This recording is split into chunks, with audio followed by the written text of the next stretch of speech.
அனைவருக்கும் வணக்கம். Welcome to our channel. Okay, நம்ம இந்த வீடியோவில் பார்த்தீங்கன்னா ஸ்ட்ரென்த் ஆஃப் மெட்டீரியல்ஸில் ஸ்டாட்டிக்ஸ் ஆஃப் பார்ட்டிகல்ஸ் அப்படிங்கிற யூனிட்டில் ஒரு ப்ராப்ளம் வந்து டிஸ்கஸ் பண்ண போகிறோம். ஸோ ப்ராப்ளம் பார்த்துடலாம். The resultant of two forces is root 136 newton, square root of 136 newton, if they act at 90 degree, if they act at 90 degree. When the angle between them is 60 degree, the resultant is 14 Newton. Find the two forces. So சம்மில் என்ன கொடுத்துருக்காங்க அப்படிங்கிறத first நம்ம தெளிவாக understand பண்ணிக்கலாம். அதாவது ரெண்டு forces இருக்கு. அந்த ரெண்டு ஃபோர்ஸஸ் வந்து 90 டிகிரியில் ஆக்ட் ஆச்சுன்னா, ரெண்டு ஃபோர்ஸஸ்க்கும் இடையில உள்ள ஆங்கிள் வந்து 90 டிகிரி இருந்துச்சுன்னா அப்போ ரிசல்டன்டோட வேல்யூ வந்து ரூட் 136 நியூட்டன். அதுவே அதே ரெண்டு ஃபோர்ஸஸ்க்கு இடையில ஆங்கிள் வந்து 60 டிகிரி இருந்துச்சுன்னா அந்த ரிசல்டன்டோட வேல்யூ வந்து 14 நியூட்டன். அதை தான் நான் இங்க டயக்ராமா கொடுத்துருக்கேன் பாருங்க. ரெண்டு ஃபோர்ஸஸை பி கியூன்னு நாம எடுத்துக்கலாம். பிங்கிற ஒரு ஃபோர்ஸ் ஆக்ட் ஆகுது, கியூ அப்படிங்கிற ஒரு ஃபோர்ஸ் ஆக்ட் ஆகுது. இந்த ரெண்டுத்துக்கும் இடையில உள்ள ஆங்கிள் 90 டிகிரி. அவங்க ஃபர்ஸ்ட் கொடுத்துருக்கிற கேஸ் 90 டிகிரி இருக்கும்போது இந்த ரெண்டு ஃபோர்ஸஸோட ரிசல்டன்ட் வரைஞ்சோம்னா அது வந்து ரூட் 136 நியூட்டன் இருக்கு. அதுவே அதே ரெண்டு ஃபோர்ஸஸ் இங்க பி கியூன்னு எடுத்திருக்கான் இல்லையா, அதே ரெண்டு ஃபோர்ஸஸ் தான். சரியா? பி கியூக்கு இடையில ஆங்கிள் 60 டிகிரி இருந்துச்சுன்னா, ரெண்டுத்துக்கும் இடையில 60 டிகிரி இருந்துச்சுன்னா அப்ப ரிசல்டன்டோட வேல்யூ 14 நியூட்டன். இப்ப கொஸ்டின்ல என்ன கேட்கறாங்க அப்படின்னா, நாம கண்டுபிடிக்க வேண்டியது பியோட மதிப்பு என்ன, கியூவோட மதிப்பு என்ன, இந்த ரெண்டு ஃபோர்ஸஸோட வேல்யூ என்ன, எவ்வளவு நியூட்டன்ஸ் வந்து ஆக்ட் ஆகுது அப்படிங்கறத நம்ம கண்டுபிடிக்கணும். பியோட வேல்யூ என்ன, கியூவோட வேல்யூ என்ன அப்படிங்கறத தான் நம்ம கண்டுபிடிக்கணும். தெளிவா அண்டர்ஸ்டாண்ட் பண்ணிக்கோங்க. அவங்க ரெண்டு கேஸ் மட்டும் கொடுத்திருக்காங்க. Resultant of two forces is root 136 newton if they act at 90 degree. 90 டிகிரியில ஆக்ட் ஆச்சுன்னா, ரெண்டு ஃபோர்ஸஸ்க்கும் இடையில உள்ள ஆங்கிள் 90 டிகிரி இருந்துச்சுன்னா ரிசல்டன்ட் ரூட் 136 நியூட்டன். ரெண்டு ஃபோர்ஸஸ்க்கும் இடையில உள்ள ஆங்கிள் 60 டிகிரி இருந்துச்சுன்னா ரிசல்டன்டோட வேல்யூ 14 நியூட்டன். சரியா? இப்போ பியோட வேல்யூ என்ன, கியூவோட வேல்யூ என்ன அப்படிங்கறத நம்ம கண்டுபிடிக்கணும். சோ இது பாத்தீங்கன்னா நம்ம parallelogram law of forces use பண்ணி நம்ம கண்டுபிடிக்கிற மாதிரி இருக்கும். So parallelogram law of forces apply பண்ணோம்னா இந்த ரெண்டு ஃபோர்ஸஸும் கண்டுபிடிக்கிற மாதிரி இருக்கும். சரியா? சோ நம்ம கண்டுபிடிக்க வேண்டியது P and Q தான். சரியா? அவங்க கொடுத்திருக்கிறது என்னன்னு பாத்தீங்கன்னா ரிசல்டன்ட் கொடுத்திருக்காங்க R1. ஏன் R1 எடுத்திருக்கேன்னா, இங்க ஃபர்ஸ்ட் கேஸ்க்கு, அதாவது இந்த ஃபர்ஸ்ட் கேஸ்க்கு 1 எடுத்திருக்கேன், செகண்ட் கேஸ்க்கு 2 எடுத்திருக்கேன். R1 ஓட வேல்யூ ரூட் 136 நியூட்டன்.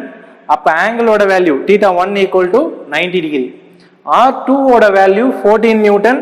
அப்ப θ என்ன, θ2 ஈக்குவல் டு 60 டிகிரி. அப்ப நமக்கு ரிசல்டன்ட்டுக்கு ஃபார்முலா தெரியும். parallelogram law of forces பொறுத்த வரைக்கும் ரிசல்டன்ட்டுக்கு ஃபார்முலா தெரியும். ஸோ இது வந்து parallelogram law of forces படி ரிசல்டன்ட்டுக்கு formula R equal to square root of B square plus Q square plus 2pq cos θ. So இந்த ஃபார்முலா வச்சு தான் நம்ம கம்ப்ளீட் சம்மை வந்து சால்வ் பண்ண போறோம். சரியா? ஸோ இந்த ஃபார்முலால நம்ம அப்ளை பண்ண போறோம். ஆரோட வேல்யூ தெரியும், θவோட வேல்யூ தெரியும். இதை அப்ளை பண்ண போறோம். பட் நம்ம கிட்ட ரெண்டு கேஸ் இருக்கு, ரெண்டு கேஸ்க்கும் நம்ம அப்ளை பண்ண போறோம். ஃபர்ஸ்ட் கேஸ்க்கு வந்துடலாம். ஓகே, கேஸ் 1 பாருங்க. R1 ஓட வேல்யூ ரூட் 136 நியூட்டன். அதே மாதிரி θ1 ஓட வேல்யூ என்ன 90 டிகிரி. சரியா? அப்போ formula R1 equal to, so நம்ம ஃபார்முலா இந்த மாதிரி எழுதிக்கிறோம். R1 equal to square root of B square plus Q square plus 2pq cos θ1. ஏன்னா இது கேஸ் 1. சரியா? ஓகே, இங்க நமக்கு R1 வேல்யூ தெரியும், θ1 வேல்யூ தெரியும். சப்ஸ்டிடியூட் பண்ணலாமா? ஓகே,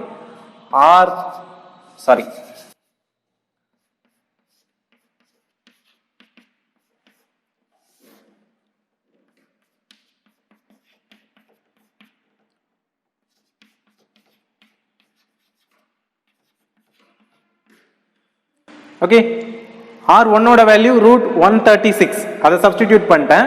P தெரியாது, Q தெரியாது, அதெல்லாம் அப்படியே எழுதிக்கிட்டேன். cos θ1 எவ்வளோ 90 டிகிரி. ஸோ θ1 இங்க சப்ஸ்டிடியூட் பண்ணியிருக்கேன். cos 90 ஓட வேல்யூ என்ன, cos 90 ஓட வேல்யூ பார்த்தீங்கன்னா 0. cos 90 ஓட வேல்யூ 0. cos 90 ஓட வேல்யூ 0ங்கிறதுனால இந்த டேர்ம் முழுக்க 0 ஆயிடும். இந்த டேர்ம் முழுக்க 0 ஆயிடும் இல்லையா? அப்போ நமக்கு ரிமைனிங் என்ன கிடைக்கும் பாருங்க.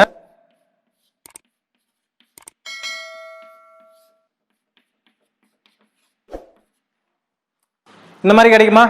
Root 136 is equal to root P square plus Q square. இந்த பக்கமும் ஸ்கொயர் ரூட் இருக்கு, இந்த பக்கமும் ஸ்கொயர் ரூட் இருக்கு. நான் என்ன பண்ணலாம்? கேன்சல் பண்ணிடலாமா? கேன்சல் பண்ணனா எனக்கு என்ன கிடைக்கும்?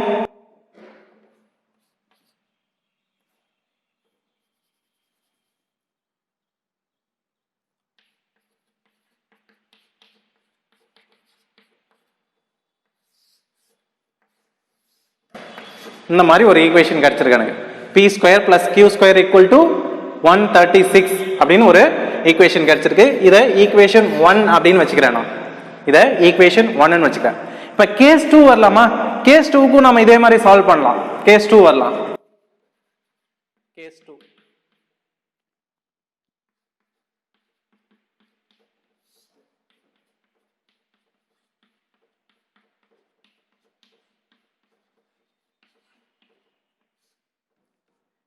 இங்க பாருங்க. R2 equal to square root of p square plus q square plus 2pq cos theta 2 parallelogram law of forces use பண்ணி இந்த ஃபார்முலா எழுதி இருக்கோம். சரியா? இங்க R2 ஓட வேல்யூவும் எனக்கு தெரியும், theta 2 ஓட வேல்யூவும் தெரியும். R2 ஓட வேல்யூ என்ன பாருங்க? 14 நியூட்டன். அப்ப R2 க்கு பதிலா இங்க என்ன போடலாம்? 14 போடலாம். theta 2 எவ்வளவு? 60 டிகிரி. theta 2 க்கு பதிலா இங்க என்ன போடலாம்? 60 போடலாம். இப்ப cos 60 ஓட வேல்யூ என்ன? cos 60 ஓட வேல்யூ பாத்தீங்கன்னா 1/2. cos 60 ஓட வேல்யூ 1/2. அப்ப cos 60 க்கு பதிலா இங்க 1/2 போட்டோம்னா cos 60 க்கு பதிலா என்ன போட்டிருக்கேன்? 1/2 போட்டிருக்கேன். இந்த 2 இந்த 2 கிராஸ் ஆயிடுமா? ரெண்டு 2 கிராஸ் ஆயிடுச்சு. சரியா? சோ இந்த ரெண்டு 2 கிராஸ் ஆனதுனால நமக்கு என்ன கிடைச்சிருக்கு பாருங்க. 14 equal to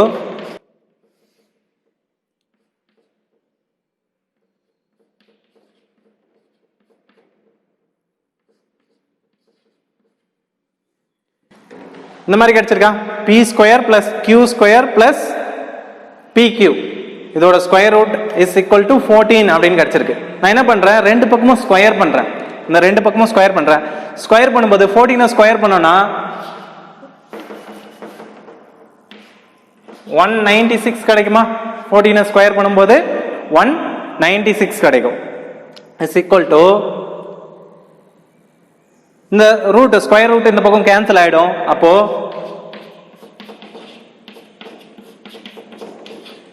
p square plus q square plus pq ன்னு கிடைக்குமா? இங்க பாருங்க, ஆல்ரெடி நம்ம p ஸ்கொயர் பிளஸ் q ஸ்கொயருக்கு வேல்யூ கண்டுபிடிச்சு வச்சிருக்கோம். p ஸ்கொயர் பிளஸ் q ஸ்கொயருக்கு வேல்யூ கண்டுபிடிச்சு வச்சிருக்கோம். சோ அந்த வேல்யூ என்ன பண்ணலாம்? நம்ம இங்க சப்ஸ்டிடியூட் பண்ணலாமா? p ஸ்கொயர் பிளஸ் q ஸ்கொயருக்கு 136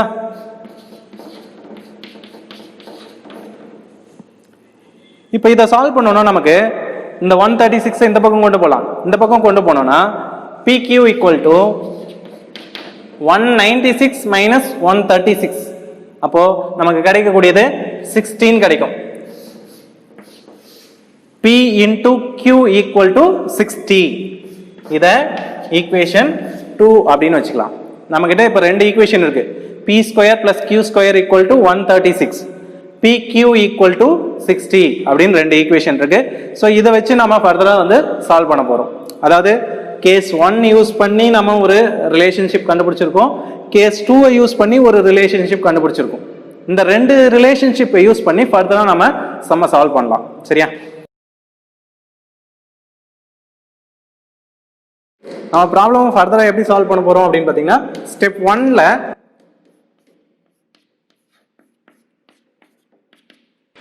p plus q whole square க்கு ஃபார்முலா எழுதுறோம். அதாவது a plus b whole square ஓட ஃபார்முலா என்ன formula? a square plus b square plus 2ab தானே.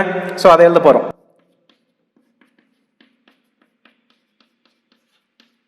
p square plus q square plus 2pq. நம்ம p square plus q square க்கு value கண்டுபிடிச்சு வச்சிருக்கோம். அந்த வேல்யூ இங்க சப்ஸ்டிடியூட் பண்ணலாம். அதே மாதிரி pq க்கும் வேல்யூ கண்டுபிடிச்சு வச்சிருக்கோம். அதையும் இங்க சப்ஸ்டிடியூட் பண்ணலாம். p square plus q square ஓட value 136 plus 2 into PQ. PQ ஓட வேல்யூ 60. சரியா? சோ இத ரெண்டையும் ஆட் பண்ணீங்கன்னா 2 into 60 120 plus 136 256 கிடைக்குது. P plus Q whole square ஓட வேல்யூ 256 கிடைக்குது. நான் என்ன பண்றேன், இந்த பக்கம் இருக்கிற ஸ்கொயரை அந்த பக்கம் கொண்டு போறேன், இல்லைன்னா ரெண்டு பக்கமும் ஸ்கொயர் ரூட் எடுக்கிறேன். ரெண்டு பக்கமும் ஸ்கொயர் ரூட் எடுக்கிறேன். ரெண்டு பக்கமும் ஸ்கொயர் ரூட் எடுக்கும்போது இந்த ஸ்கொயரும் ஸ்கொயர் ரூட்டும் இந்த பக்கம் கேன்சல் ஆயிட்டு P plus Q கிடைக்கும். இந்த பக்கம் பாத்தீங்கன்னா square root of 256. Square root of 256 அப்படிங்கிறது 16. அப்ப எனக்கு இன்னொரு ஈக்குவேஷன் கிடைச்சிருக்கு. P plus Q equal to 16 அப்படின்னு ஒரு ஈக்குவேஷன் கிடைச்சிருக்கு. இதை ஈக்குவேஷன் 3 வச்சுக்கிறேன். இது ஸ்டெப் 1. ஸ்டெப் 2ல என்ன பண்ண போறோம்னா, ஸ்டெப் 2 இங்க P plus Q whole square formula எழுதுனா, இங்க வந்து P minus Q whole square formula எழுத போறோம்.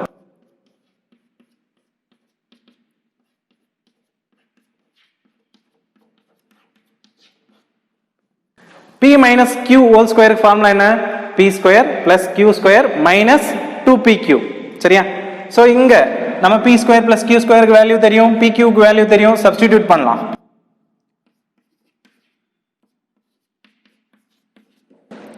136 minus 120. 136 minus 120. அப்ப என்ன கிடைக்குது உங்களுக்கு? P minus Q whole square equal to P minus Q whole square equal to 136 ல இருந்து 120 போச்சுனா 16 கிடைக்குது. இங்க என்ன பண்ணோமோ அதே மாதிரி இங்கேயும் ஸ்கொயர் ரூட், ரெண்டு பக்கமும் ஸ்கொயர் ரூட் எடுக்கலாமா? ரெண்டு பக்கமும் ஸ்கொயர் ரூட் எடுத்தோம்னா இந்த ஸ்கொயரும் ஸ்கொயர் ரூட்டும் இந்த பக்கம் கேன்சல் ஆயிடும், நமக்கு P minus Q கிடைக்கும். இந்த பக்கம் ஸ்கொயர் ரூட் ஆஃப் 16 கிடைக்கும். 16 ஓட ஸ்கொயர் ரூட் பாத்தீங்கன்னா 4. சரியா? அப்போ P minus Q equal to 4 கிடைச்சிருக்கு.